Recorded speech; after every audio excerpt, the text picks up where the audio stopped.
Unë nuk mendoj që në formacione zyrtare ushtarake, pra me ushtri ose me luftë konvencionale, do të ta kishte një raport të tillë kur Serbia në fakt e sulmon Kosovën.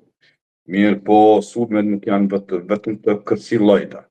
Pra kemi sulme të tilla siç ka ndodhur në Bajsk, ose pra sulme të cilat drejtohen, domethënë përmes mjeteve të ndryshme. Dhe në këtë kuptim mendoj që jo vetëm Trump, por edhe Shtetet e Bashkuara të Kosovës, Shtetet e Bashkuara të Amerikës, për herë kanë pasë në qendër pra Kosovën, duke mos leju që Serbia megjithatë të ndërmarrë veprime të tilla. Institucionet e Republikës Kosovës, gjithsesi institucionet e sigurisë kombëtare, janë të vetëdijshme për rreziqet të cilat mund të vijnë nga Serbia. Ju po e shihni që policia e Kosovës pra në formë konsistente gjen armë të kalibra të ndryshëm të struktura paralele bombave kriminale aty në veri, dhe të cilat sigurisht i zë.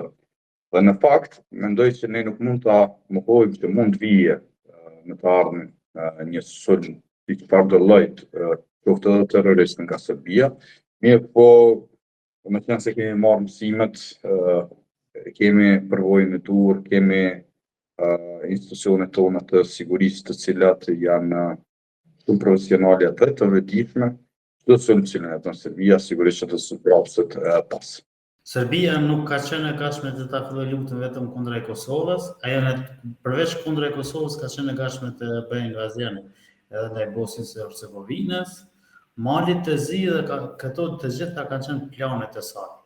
Pra, fokusin e ka pasur në 3 drejtime: Kosovë, Mali Zi, Republika Srpska. Ndërsa po ashtu kanë ndërhyrë në formë të drejtë për drejtë mendimin e Rusisë edhe tek Maqedonia e Veriut. Por pasi këto i ka vend Erçinjer, dhe në këtë formë ata vazhdimisht kanë bërë tendenca që nëpërmjet së parë luftës hibride të krijojnë rrethonat e tilla që të arsyetojnë një invazion kundrejt secilit shtet veç e veç. Këto informacione sigurisht edhe më saktë i ka edhe inteligjenca e Shteteve të Bashkuara të Amerikës, të cilët e vlerësojnë saktë luftën çështjen e sigurisë në Kosovë rajon dhe në çdo vend tjetër.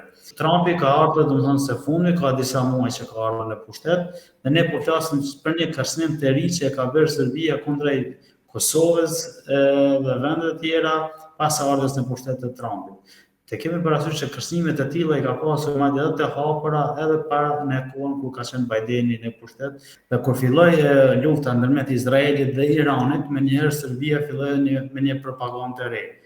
Edhe provuan dhe nxitën edhe publikun e tyre, po ashtu edhe qendrat e ndryshme diplomatike, që nëse ne do të vepronim menjëherë kundrejt Kosovës, atëherë do ta merrim Kosovën pa u vërejtur këtë çështje në arenën globale. Sigurisht ata nuk kanë menduar për Kosovën si tërësi, por për veriun e Kosovës, pasi atë e kanë në synim.